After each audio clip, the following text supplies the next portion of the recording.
नमस्कार साथियों, मैं राकेश वर्मा आप सभी का स्वागत करता हूं आपके अपने परिवार एसएन गुरुकुल पर। दोस्तों अभी जो है पूष का माह है और हाड़ कँपा देने वाली ठंड जो है आपको महसूस हो रही होगी, जिसमें आपके आस-पास या आपके घर के कोई आपके भाई-बंधु, शिक्षक होंगे, शिक्षिका होंगे और वे जो है कँपकँपाते हुए जो है वो थरथराते हुए विद्यालय जा रहे हैं। और आप अपने घर से या आस-पास के बच्चों को, छोटे बच्चों को प्यारे से, न्यारे से, छोटे-छोटे बच्चियों को जो कोई पहला क्लास में हो, कोई दूसरा में हो, कोई तीसरा, कोई चौथा, कोई पाँचवां में और वे जो है ठिठुरते हुए विद्यालय जा रहे हैं। तो अब जो है शायद शिक्षा विभाग को इसका एहसास न हो कि इस पूष की माह में कँपकँपाती, ठिठुरती जो है हाड़ कँपा देने वाली ठंड का एहसास होता है। शायद वे जो है उनके घरों में रूम हीटर हैं, उनके गाड़ियों में हीटर हैं और उनके पास जो है महँगे-महँगे गर्म कपड़े हैं, जूते हैं, नहाने के लिए गीज़र का व्यवस्था है, खाने के लिए गर्म-गर्म भोजन मिल रहे हैं। ओढ़ने के लिए जो है वो कई हज़ार के कंबल हैं, बिस्तर हैं, रज़ाई हैं, तोशक हैं, तो उन्हें इस कँपकँपाती हाड़ को कँपा देने वाली जो है और ठिठुरा देने वाली जो है, थरथरा देने वाले इस ठंड का उनको एहसास नहीं हो रहा होगा। इसलिए जो शिक्षा विभाग या दंडाधिकारी का जो 2 पत्रों का मैं ज़िक्र करूँगा इस वीडियो में और आप सभी को समझ में आएगा कि आखिर इन पत्रों का मायने क्या है। जब ठंड से राहत मिल ही नहीं पा रही है, तो फिर ये पत्र क्यों जारी किए जा रहे हैं? एक पटना के दंडाधिकारी जिला पदाधिकारी के द्वारा जो है वो पत्र जारी किया गया है और उसमें जो है लिखा हुआ है पहले कि चूँकि बिहार में जो है वो इस समय सुबह और शाम में शीतलहर का जो है कुप्रभाव देखने को मिल रहा है जिसका बच्चों के स्वास्थ्य पर जो है प्रतिकूल प्रभाव मिलेगा पड़ने वाला है, पड़ सकता है। जिस वजह से जो है विद्यालय का जो कार्यशैली है, समय सारणी है, उसमें बदलाव किया जाता है। और उसमें बदलाव क्या किया गया? तो उसमें लिखा गया कि सुबह 9 बजे से पूर्व और शाम को 4 बजे के बाद जो है कोई भी शैक्षणिक प्रशासनिक कार्य नहीं होंगे। ये लिखा हुआ है। तो अब 9 बजे से पूर्व और 4 बजे के बाद तो ट्यूशन कोचिंग चलते हैं, शायद उनके बारे में कहा गया होगा या फिर कुछ निजी विद्यालय जो हैं वो 9 बजे से पूर्व वो चलते हैं, हो सकता है उनके बारे में कहा गया होगा। क्योंकि विद्यालय तो पहले भी 9 से 4 ही चल रहे थे। तो इसमें कोई बदलाव तो देखने को मिल नहीं रहा है। साथ ही कहा गया है कि जो मिशन दक्ष और बोर्ड परीक्षाओं को लेकर के जो विशेष कक्षाएँ जो आयोजित की जा रही हैं, उस पे कोई प्रतिबंध नहीं है। अर्थात जो मिशन दक्ष के तहत जो छोटे-छोटे बच्चे जो पढ़ रहे हैं, वे जो है 9 बजे से पूर्व या 4 बजे के बाद पढ़ सकते हैं।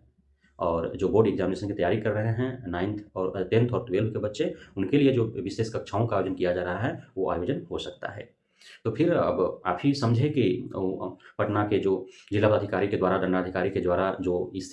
शीतलहर के कारण जो बच्चों के स्वास्थ्य पर प्रतिकूल प्रभाव पड़ रहे हैं, उसको लेकर के जो समय सारणी में बदलाव किया गया, जो राहत भरी जो पत्र जारी की गई, उसका मायने क्या है, आप खुद ही समझ सकते हैं।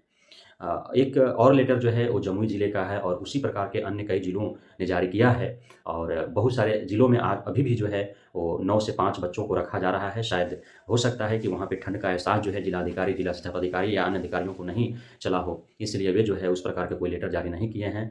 समय सारणी में कोई बदलाव देखने को नहीं मिला है। तो बहुत सारे ज़िला ऐसा हैं, कुछ ज़िलों का जो है लेटर देखने को मिला है और 38 ज़िला में जो है वो 7-8 ज़िले का लेटर जारी हुआ होगा। जैसा कि मैंने सोशल मीडिया पर मैंने देखा और हो सकता है अन्य और कई ज़िलों का होगा, लेकिन अधिकांश ज़िलों में जो है वो ठंड से राहत नहीं मिल पाई है। किसी प्रकार कोई जो है इस पे आदेश निर्देश नहीं निर्गत किए गए हैं, जबकि जो है शिक्षा विभाग, बिहार सरकार के द्वारा जो है सार्वजनिक लेटर जारी कर दिए जाने चाहिए थे, समय सारणी में यदि बदलाव करना था तो या फिर जो है कुछ दिनों के लिए जो है पठन-पाठन का कार्य ही स्थगित कर देना चाहिए था क्योंकि ठंड बहुत अधिक है। हो सकता है अधिकारी पदाधिकारी को महसूस नहीं हो रहा होगा क्योंकि मैंने बताया उनका रहन-सहन। तो अब जो है जो जमुई ज़िले से जो लेटर जारी हुआ है और कई अन्य ज़िलों से भी जारी हुआ है, उसमें लिखा हुआ है कि कक्षा प्रथम से 8वीं तक का जो कक्षा का आयोजन होगा वह 10 से साढ़े 3 होगा और जो 9वीं से 12वीं तक का जो कक्षाओं का आयोजन होगा वह साढ़े 9 से 4 बजे तक होंगे। और उसी में जो है जबकि शिक्षक-शिक्षिकाओं को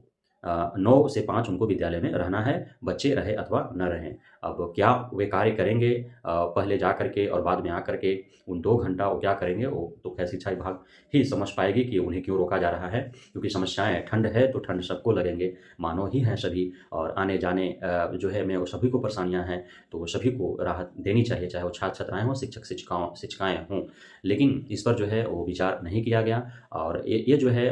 इसमें राहत भरी एक खबर है कि ये जो लेटर लेटर जारी किया गया जम्मू या अन्य जिलों से, उसमें जो है, जो मिशन दक्ष और अन्य विशेष कक्षाओं के आयोजन की जो बात है, वो उसी जो है समय अंतराल में कर लेना है, उससे पूर्व या उसके बाद नहीं करने हैं। तो ये थोड़ी-सी राहत है, जबकि पटना वाला जो लेटर देखने को मिला, उसमें जो है ऐसा नहीं है। मिशन दक्ष और विशेष कक्षाओं का आयोजन में कोई प्रतिबंध नहीं है, वो 4 बजे के बाद भी करा सकते हैं, 9 से पहले भी करा सकते हैं। तो यह आखिर ये पत्र जो जारी किए जा रहे हैं, इसमें कहाँ आपको लग रहा है कि इस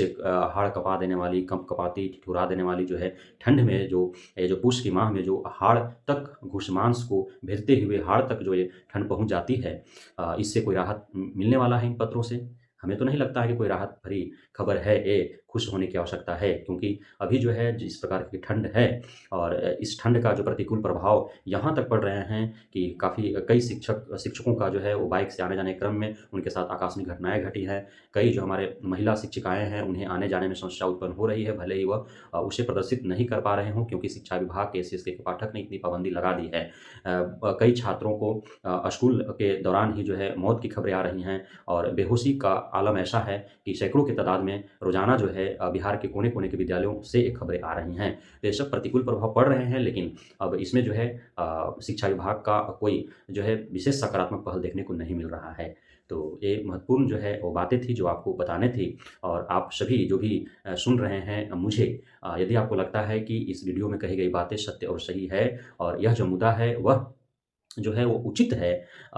शिक्षा विभाग का जो रवैया है वो असामाजिक है,